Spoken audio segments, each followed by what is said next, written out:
Let's talk about GUIs.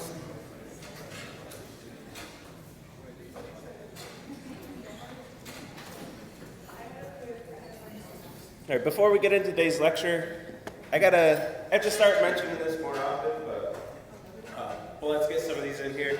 This class is very difficult. By this point, we're really ramping up. The first 3 weeks is roughly, kind of an extension of CSE 115, but as you know now, we've really ramped up. We're getting into the 116 content proper, and the course really does not slow down. It's pretty relentless. You're probably feeling overwhelmed by now. If you are, just try to chill. I know that's hard, it's nice to take. The one consolation I can give you is that probably everybody's feeling overwhelmed, unless they have experience from another place where they have done intense programming before. Besides that, everyone around you is probably feeling pretty overwhelmed at this point. So if you're feeling overwhelmed, it's okay. Just relax. And a fun thing I like to tell students to do, something I've done, something that was helpful, is ask your TAs when you're in lab or office hours or something, ask your TAs when programming started to make sense for them. And the answer, whenever I try this, whenever I ask my TAs, the answer is usually around the third or fourth semester. In 115, 116, everything's kind of a blur for most people. This was true for me as well. It wasn't until I hit 250 where I really started going, oh, that's what we were doing there. That kind of makes sense. In some topics, I didn't learn until I was in grad school, where it would finally click for me, like, that's why we use recursion. Holy crap. A lot of things don't necessarily make sense when we first see them, as long as you can get through the topics and start to digest them. In 115 and 116, we introduce a lot of topics. There's absolutely no expectation that you're going to fully understand all of these concepts or all these topics, but we do want to get at least a base level for each topic so that in the next 3 years we can start building on that base knowledge. So if it's not like, if you don't go through today's lecture and go, wow, GUIs completely make sense to me, that's perfectly okay. That should be expected. In fact, there's quite a bit of content we're covering in one day today. This is why I really wanted to say this before this lecture. A lot of material is going to go very fast. This is where I'm going to take advantage of the fact that lectures are recorded. You can go back and rewatch it at a slower pace. I linked to, I think, 6 different pieces of documentation from the website. I highly recommend you go through those and get some reinforcement. There's a video playlist, a YouTube playlist included in those references that a student told me, he's actually TA this semester, told me really helped them understand this specific content. So please go check that out. There's all kinds of resources for this. So if you're already feeling overwhelmed, this lecture might run you over a bit more, but just relax, it's okay. It is expected.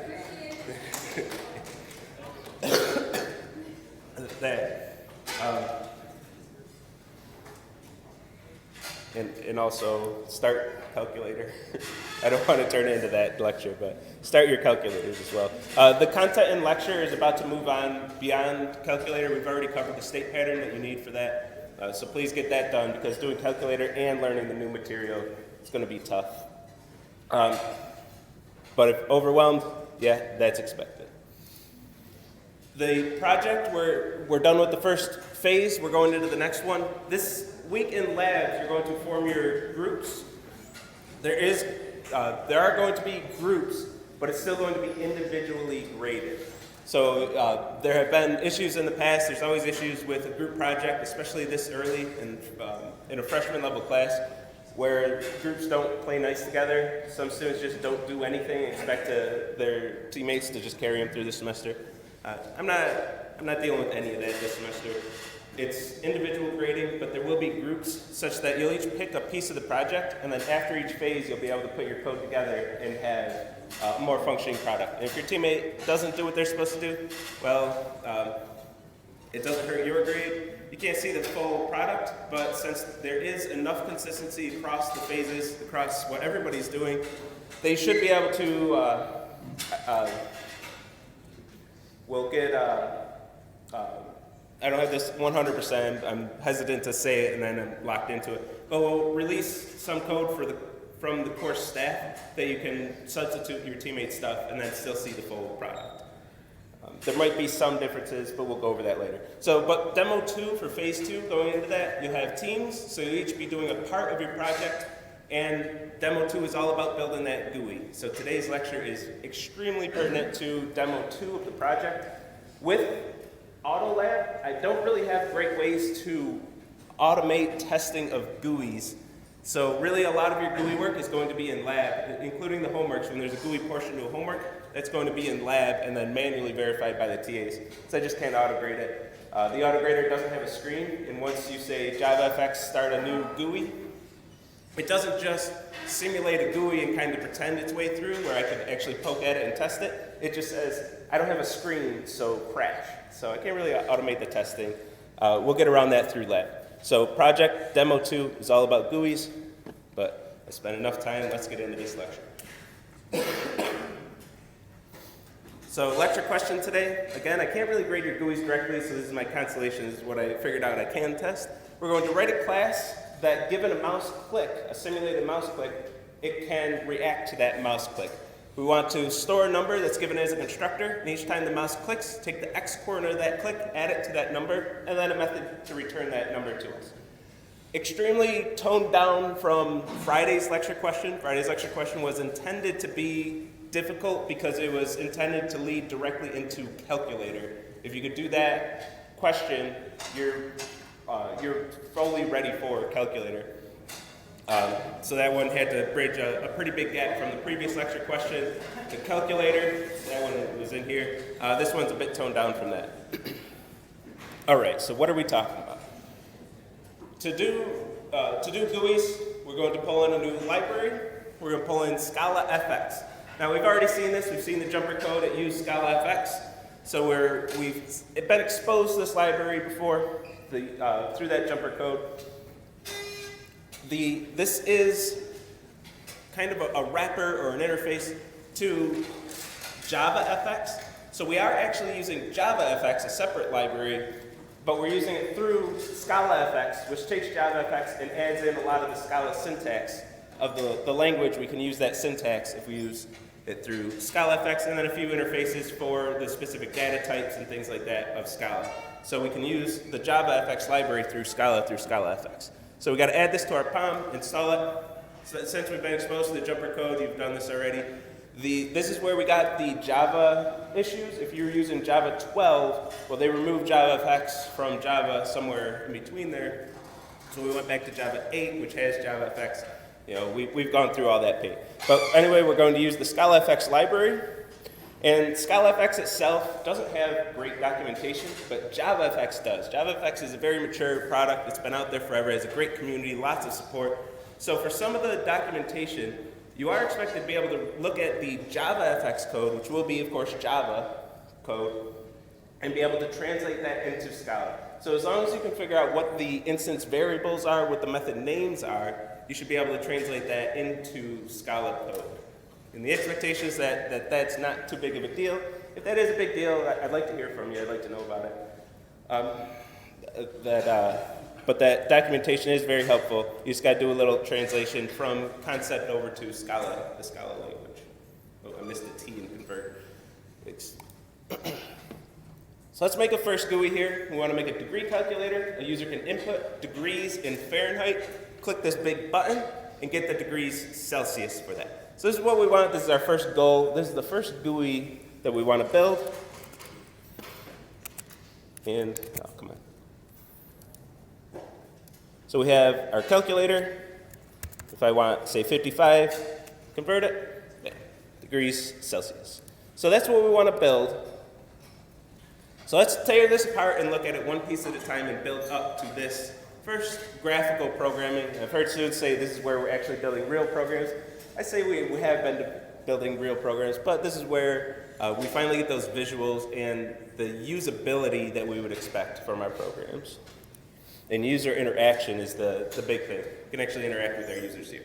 So let's take one little side note here, because we're going to use this syntax a lot, and look at creating objects using an initializer block. This is always valid syntax. In Scala, we just had no real reason to use it yet. But after I create a new object, I can put a block of code right there And that block of code is going to be executed immediately after that object is created. So we're going to go through any code in that object, in that class that needs to be executed, and then call the initializer code. So if I want to immediately override y with 10, which I wouldn't want to do, I would just put it in the constructor call. In this case, I just want to use this as an example, then y is going to be 10 when I print out this vector.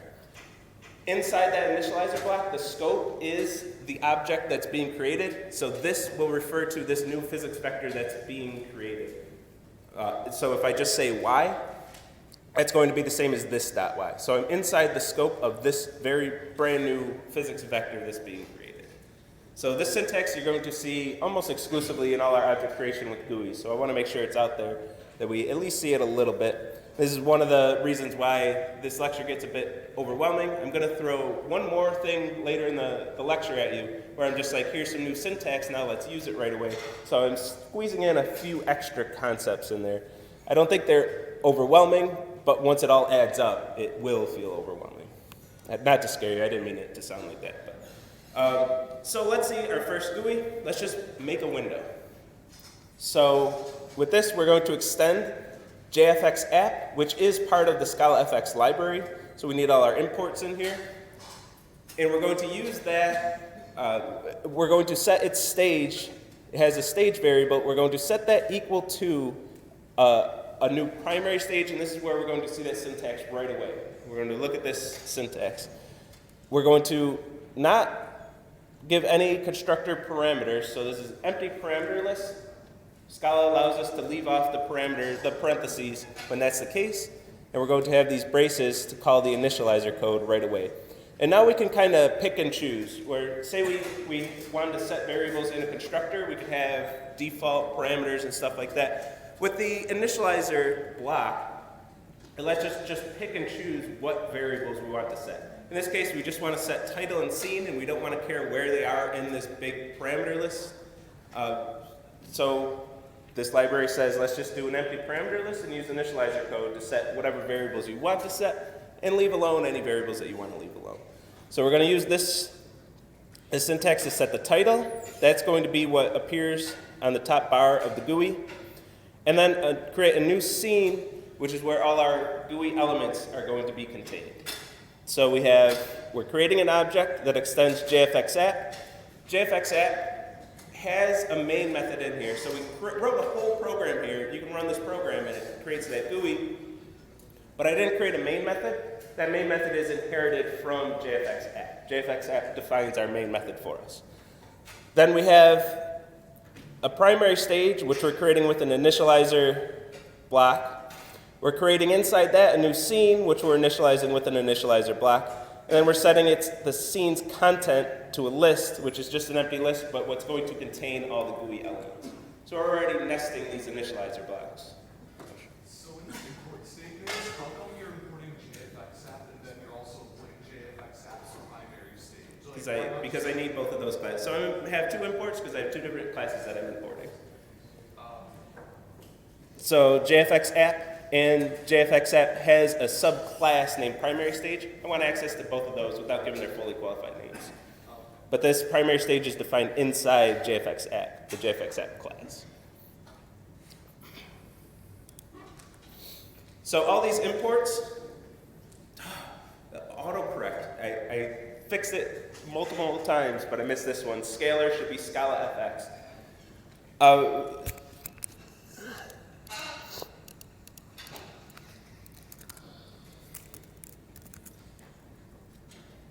That it always wants to autocorrect that for me. But ScalaFX, when we import these, make sure you import them from ScalaFX. That means in the POM, we need that ScalaFX. We need to download, install this library to be able to gain access to it. In that library, we have JavaFX, our JFXApp, which has a state variable named stage. We're going to set that stage equal to the actual GUI that we want to display.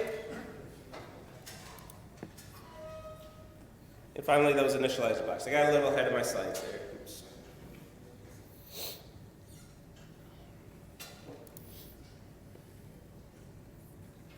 Okay. So a window is cool, but let's add some text fields to this. Let's start building out the GUI. So to add a text field, we want one text field that the user can edit, and another text field that the user cannot edit. We want one input text field and one output text field. To do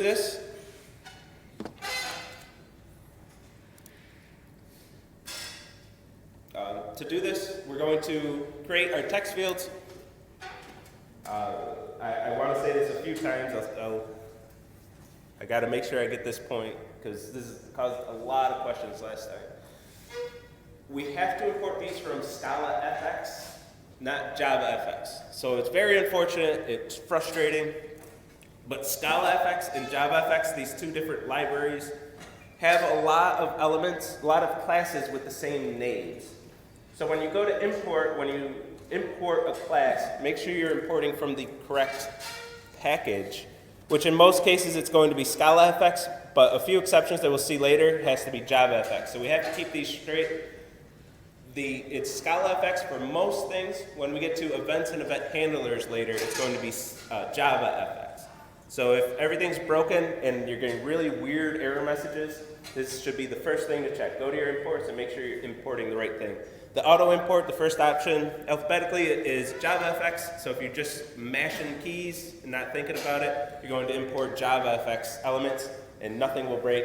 You're going to save 2 seconds from not reading that drop-down list, and you're going to cost yourself potentially hours down the road. So please, please don't make this mistake.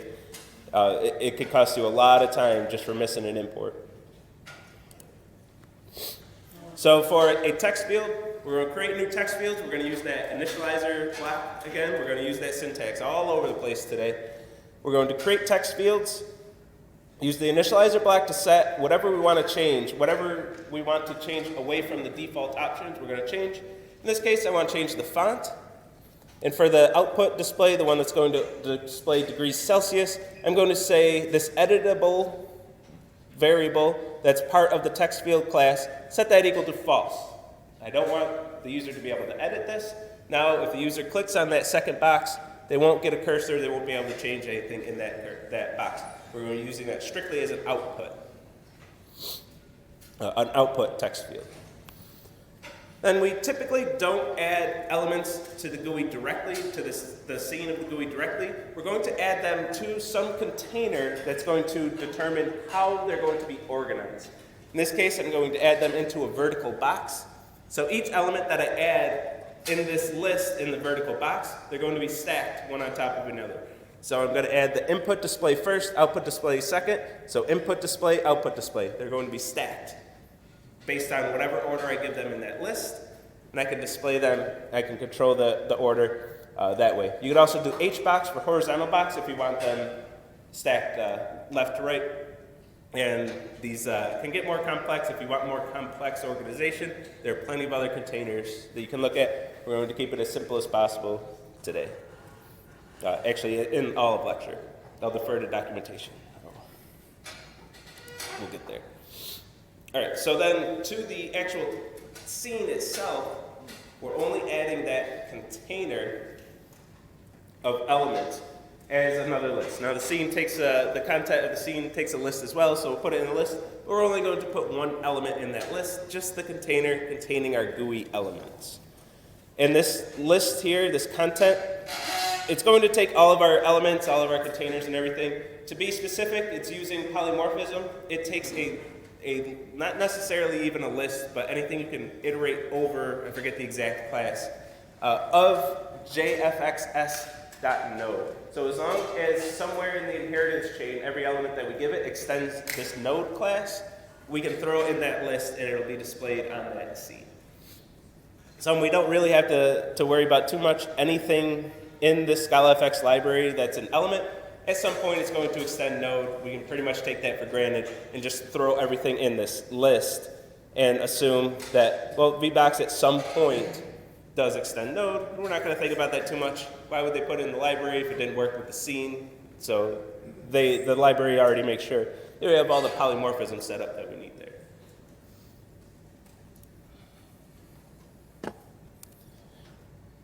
We need a button. And I should take a quick time out to explain myself a little bit. I do go quick through this lecture because a lot of it is syntax. And if I just read syntax to you for several lectures, it gets really boring. So the syntax, you gotta stare at it for a while. You gotta play around in IntelliJ. You gotta play around with it. You'll understand the syntax, but there's really nothing I can say that gets you to understand syntax. So I do go a little quick here because chances are you can read this just by min width, min height. You can guess what that means. Style, we already covered that, and then text, you can guess what that means. It's just the specific syntax of how to create these buttons and get them to look like the way we want to. So the text, for example, that's the text that's displayed on the button. Style, we talked about min width, min height. It's how many pixels this thing's going to take up. I want a 100 pixel by 100 pixel square button, so I'm going to say min height, min width, 100. And then if my text exceeded 100 pixels, the button would grow to that. So I'm only setting the min width, so I want to make sure it's at least that big. But if I put a lot of text here, if I spelt out Fahrenheit and Celsius, then all right, my width is going to extend to take care of that. And then I want to add my button to this vertical box, and I get my element there. So we have our whole GUI set up, we have our 3 elements, and we got what we need. So I'll take a quick time out here. Are there any questions at this point?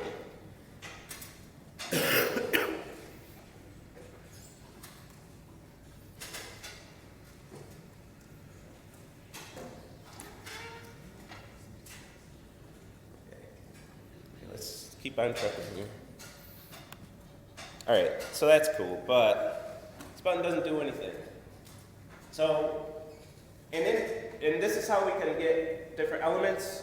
You can look up documentation to get more, if you want more than just buttons and text fields. There's all kinds of different elements. If you want radio buttons and checkboxes and drop downs, there are all kinds of elements that we can add to this thing.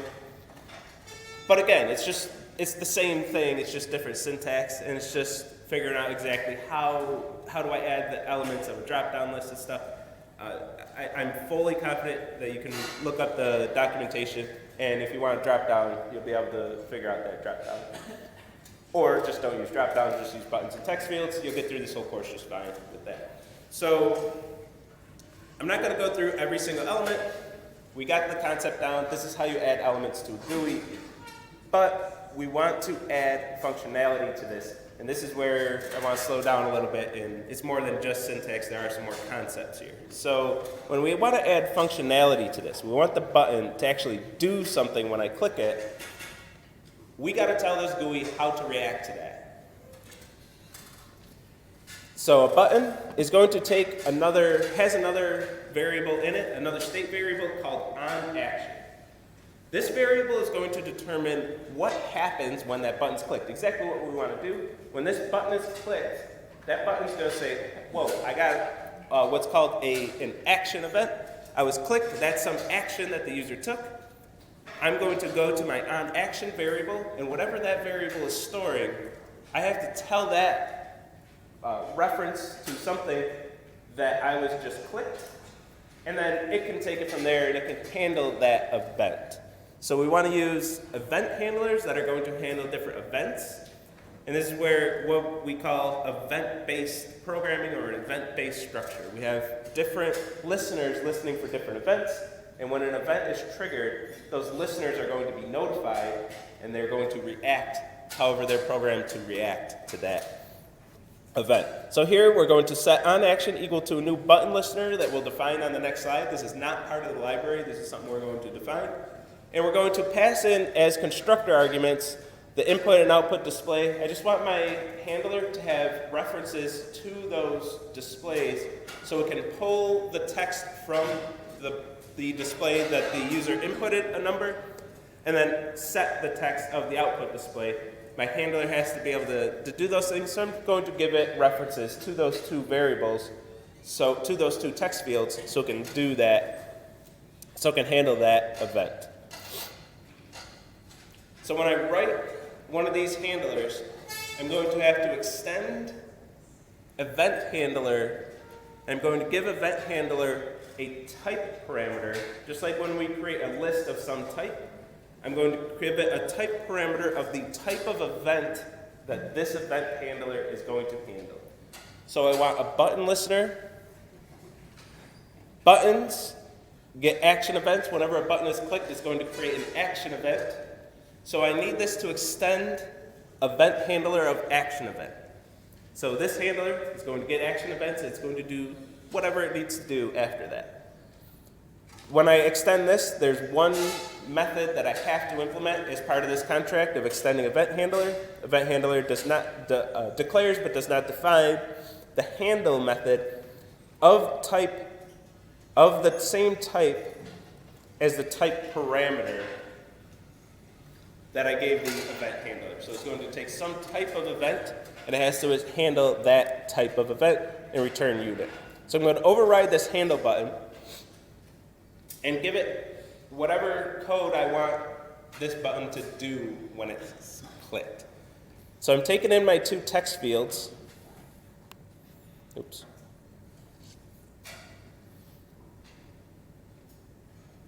This is where we have to import from JavaFX. It's frustrating, believe me. I've spent too long debugging this error myself. But when it's event handlers and events, we have to use the JavaFX event handler and action event and the other events that we'll see today. We have to use JavaFX only in these cases, event handlers and event types. It's always JavaFX because that's what the ScalaFX button is expecting. Don't ask me why, I don't know why, but the ScalaFX button is going to handle JavaFX events. I'm sure there's a very good reason for it, I just don't know what it is, and I don't feel like looking it up. We're just going to use JavaFX for event handlers and events, ScalaFX for everything else. This is the only exception to that, event handlers and events. So I'm going to override this handle method and give it whatever code I want to happen when that button's clicked. And to work with these text displays, we created them, we added them to our GUI, but we haven't really worked with them. The one most important thing you want to do with a text field is access or change whatever's displayed on that text field. And we do that through text.value. So we take a text field, access its text variable, and access the value of its text. And that we can, that's going to give us a string, and that we can manipulate, change, do whatever we want to it. Here we're going to convert that input to a double. So if the user, we don't have error handling here, if the user inputs text that they put TEN, this is going to crash, it's not going to be able to handle that. So we're just going to convert it to a double and assume that the user did what they were supposed to. Convert that, store that as Fahrenheit, compute Celsius, and then go to our other display, access its value of its text, and set it equal to that Celsius that we've computed.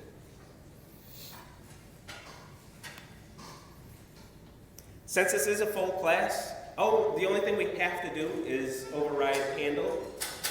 But this is a full class, so we have our constructor, and we can have helper methods, we can have other variables. We can do everything that we know how to do with classes. We can do all of that stuff here. So here I have a helper method just to reduce the clutter of the handle method. I have this helper method that I'm going to call and get a little more self-documenting code. It's clear what this method is doing. But it might not be so clear if I did that in the handle method. I might have to add a comment in there to say we're converting Fahrenheit to Celsius. So I can do whatever we can do with classes, more state variables, more methods, all that stuff on the table. Now when we go back to our main GUI, that on action, we set it equal to a new button listener, that class that we just built. Give it those two references to the text fields that we want that button to be affiliated with. And now our GUI works. Our degree converter is fully complete with this as our GUI, and then our button listener for some of the behavior of that button, of that GUI. So that's our full first GUI, not too many lines of code, a little bit of new syntax, a new library, some new stuff, mostly familiar concepts though. We used inheritance. Inheritance here because the button uses polymorphism, this onAction needs a type event handler of action event. So as long as we extend that, event handler of action event, we can set this equal to onAction. And through polymorphism, everything works the way we expect it to be.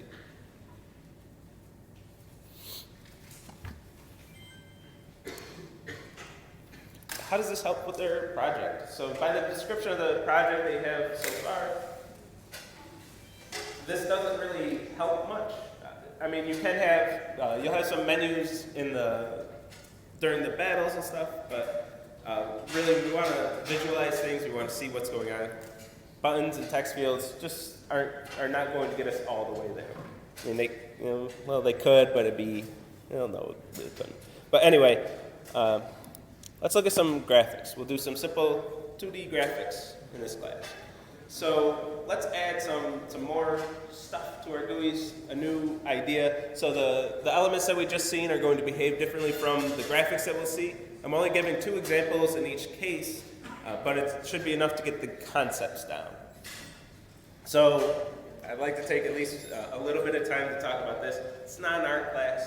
I don't care what your final project looks like, as long as it has the functionality that I'll put out in the documents in lab. So as long as you have the functionality, that's great. You're more than welcome to add more graphical fidelity to your project, but that's not what we're grading, that's not what we're looking at. If everything's just circles and squares of different colors, cool, that's fine. If you do want to make your product look prettier, you want to take some pride in it and go the extra mile, add maybe some sprites or something to it, that's fine too. But just know that's not what you're being graded on. You're not being graded on how good your app looks. I want to know about the functionality of it. We want to know about the science behind that app, not really your artistic ability. You certainly should add that at some point, but geez, this course is stuffed enough. If we start adding art stuff to it too, my goodness. So if it's just solid colored shapes, it's perfectly fine. Everything that I do, all the GUIs that I give you, unless I somehow find a whole bunch of time where I can start adding this to the stuff I give you, other than that, everything I give you is just going to be squares and circles. Jumper was just squares. I didn't even have a circle in that one. That's perfectly fine, but the functionality has to be there. All right, so let's talk about screens for a little bit. Screens, the coordinate system, the y-axis is inverted. The upper left corner of any screen is 0, 0, that's the origin. X goes the way we expect it, the way we've always seen, but down is positive y. This is for any screens, any image processing you do, any video processing you do, this is the coordinate system that they use. So anything that displays on a screen, it's always 0, 0. This is 0, comma, screen height, that's screen width, comma 0, and then screen width, comma, screen height. It's just the way it is. And then X and Y, in most cases by default are pixels, and in this case, we're going to see X and Y as pixels. So it's just the way that section of computer science decided that the coordinate system should be. So that's how we use everything in graphics, when we're talking about graphics. So let's create our circles and rectangles. Syntax, similar. We're going to create these elements and specify whatever values we want through these initializer blocks. And for a circle, we're going to define it by the center of the circle and its radius. Remember, the center is measured from the upper left-hand corner of the screen. So if I will go start at the upper right and take the center and go over center X and then down center Y. Always remember the y-axis is inverted. So if you want to go up the screen, you have to subtract your y coordinate. And then the radius and a color. And then a rectangle. Rectangles get a little tricky to work with sometimes until you get used to it. It's defined by the height and width. Okay, that's fair enough. And then translate X and translate Y is the position of the upper left-hand corner of the rectangle from the upper left-hand corner of the screen. So start at the upper left-hand corner of the screen, the origin, go over translate X, down translate Y, and then that's the upper left corner of your rectangle, and then fill in over to the right width and then down height. So you're setting the translation that position of the upper left corner of your rectangle, not the center of the rectangle like it is for circles. So a little bit different in how they're represented to be able to get these two different shapes. We usually don't add shapes to the GUI directly. We're going to use a group class from the ScalaFX library, add all our shapes to this group, and then add the group to the GUI. So we will store all of our graphics in this group, add using this syntax, and then throw that onto our scene. There's no HBox like we had before because it wouldn't make sense to stack these shapes in some order defined by its container because we're specifying the exact location of every shape when we create those shapes. So since we're specifying their exact location, we don't need any container that controls location. Every shape has an absolute location. Then we'll add that to our GUI, and those shapes will display on this GUI. And there was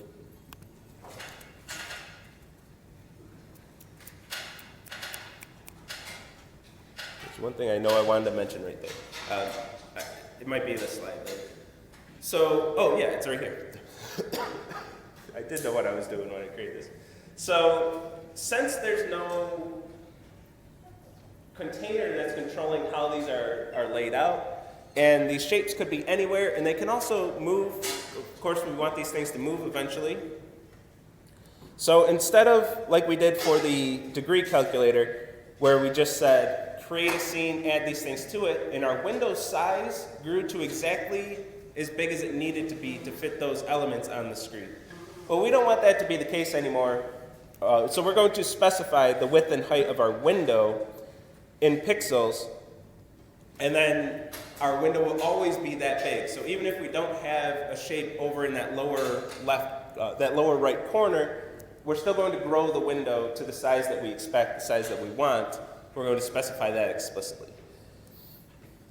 Now we can create that group, add our circle to it. You know, same thing that we did last time, but this window width, window height as the new thing that we're seeing here. But what's this thing down here? Oh, I wonder. So we'll get to adding rectangles in a bit. So there's no rectangles in this GUI that we're seeing right now, just a circle representing some player for some game maybe. But what's this stuff down here that's going to work with rectangles? And what is all this syntax? So I mentioned there's one more piece of new syntax that I'm throwing at you this lecture, and here it is. Oops. Oh, got a duplicate slide there. So what is this update? So first, without knowing what this syntax is and what this does, we can kind of read this. We're going to rotate every rectangle by a certain amount, and we're going to have this action timer take this update and do something with it. We can kind of piece together, even without knowing what the code's exactly doing, that this is going to make every rectangle on the screen rotate. So that's what we want. What's going on here? So the update variable here is a function. It's of type, the type is a function, and whenever we have a variable of type function, we're going to use very specific syntax to define that. And yes, you can store functions and variables in Scala. This might not be too revolutionary with the new 1.15. You're used to this. Python and Scala can both do this. But if you're coming from Java and going to Scala, this is a big thing that Scala adds to Java, is functions are what we call first-class citizens. They behave just like any other value in our programs. So here we have a variable that's going to store a function of type long to unit. So we have the parameter types and the output type defined in this type of the variable. So I have a variable of type function that takes in one long and outputs unit. And then I'm going to assign this variable, so this whole thing is the type. Then I'm going to assign it a function that we're defining on the fly. And note these are functions, not methods now, because they're not attached to any object. So when I define the function, I'm going to use this mostly the same syntax as we did for a method. I'm going to take the parameter list, and then instead of equals, we would normally just have an equal here. We're going to use the this arrow syntax and give the body of the method.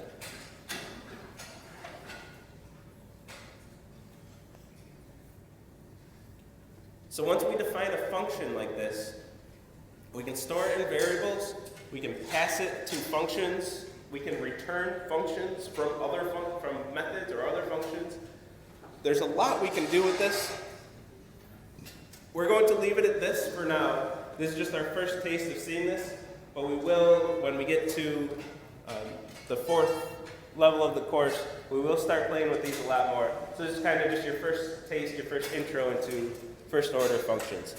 By the way, if you want to use this for calculator, if you want to store the four operators as functions that take two doubles and return a double, it might cut down some coding if you want to do it that way. So we have this function that we can work with as a variable, as the value stored in a variable, with different syntax. And by the way, if we just have a one-line function, we can just put that whole line right here and omit the braces entirely. You'll see that eventually we'll start seeing that syntax creep up, so I want to give you a heads up that that's perfectly legal thing to do.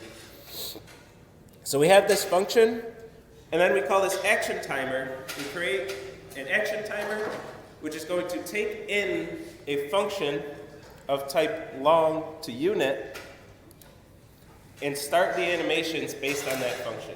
What action timer is going to do, it's going to take that function that we give it and call it as many as 60 times per second. So it's going to try to run our GUI at 60 FPS, frames per second. Unless it can't, if something takes too long, it'll drop frames and stuff, but it's going to attempt to run at 60 FPS. The long that we get as an input that we didn't use, oops, it's still on the page. That long that we get as an input, we didn't use the long in this case. Just trying to keep the example as bare bones as possible. But that's the epoch time in nanoseconds. So it's the time since midnight on January 1st of 1980. It's just how we measure time these days in computer science and computers. How many nanoseconds have passed since that exact time? If we measure time like that, any questions about daylight savings and time zones, things like that, go away, because we're measuring from an exact fixed point in time, and then the libraries can handle daylight savings and all that kind of stuff on the fly. So now we're going to call that update method 60 times per second, but we don't have any rectangles, so let's fix that. To add, we have data structures that seem like they should contain rectangles, but they don't. We never added a rectangle to them. What we're going to do is let our user add the rectangles to this GUI. We're going to let them do that through mouse clicks. So wherever the user clicks on our GUI, we want to add a spinning rectangle right at that click. So to do that, we're going to go to our scene, and we're going to call the scene's add event handler method. It's going to take two parameters, the type of event that we want to handle, and then a handler for that event. And now whenever the scene receives an event, whenever an event happens on the scene of that type, it's going to go to this handler and tell it, hey, an event just happened. You should handle this, you should do what you do when this happens. So we're going to add a handler for mouse clicks and create a new class that extends event handler of mouse event. So instead of action event for buttons, we're going to look at mouse events for mouse, whatever they're doing with the mouse. Here we're just going to grab clicks. We're going to handle mouse clicks. So we need a handle method that takes a mouse event And when we get that click, we're going to draw a rectangle at that location. So we're going to call this draw rectangle. I have this helper method, draw rectangle. And I want it to be centered at x and y. But remember, a rectangle's translate x and translate y is its upper left corner. So I'm going to adjust a little bit. I'm going to take that center and shift the center a little bit. Shift the translate a little bit to make sure that that center is actually the center of the rectangle, not the upper left corner of the rectangle. So a little bit of, not tricky or anything, but something we got to remember, a little bit of math to do. I'll make it blue. And I don't think I really recommend this. I was in a bit of a time crunch here, and it's the easiest way. But I actually accessed the GUI 2D object through this class and modified that object to get these things in the right data structures. It's a little bit of a cheesy shortcut. I kind of wish I didn't do it now, but this is valid. I can access GUI 2D from here and change those state variables of the GUI itself from this class.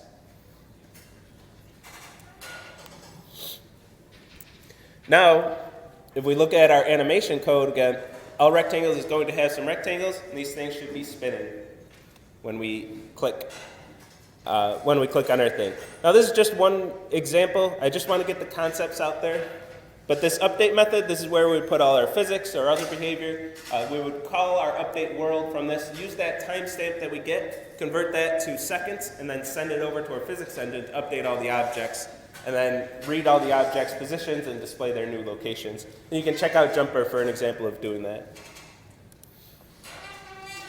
And we can also listen for keyboard inputs, another nice thing that we can do. Again, we're going to go right to our scene, add an event handler, but here we're going to capture key events. Every time a key is pressed, we want to tell our new handler that a key was pressed. We're going to extend that event handler of key event, handle key events, and here I'm going to use a little bit of new syntax here. You may have seen this in other courses. I don't think we cover it explicitly in 115 though. But a match case is a shortcut for a big if, else if, else if, else if, else if block. Here we're going to give it some value, and we want to say if this value equals W, do this. If this value equals A, do this. If this value equals S, do this, etc. And then a default, so our else statement is an underscore in Scala. So this is syntax we can use to compact our code quite a bit, and then run this code when that is the case. And if we have multi-lines, we can have a code block defined with braces to have those multiple line things. And then pass in the player circle so we can modify it directly instead of having to go through the GUI 2D object like we did on the last one. And when we put it all together, we have a GUI like this. I can hit WASD to move around. And let's see some spinning rectangles.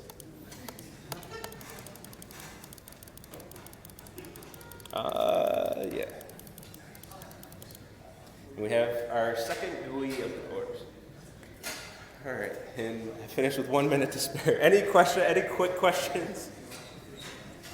Okay, see everyone Wednesday.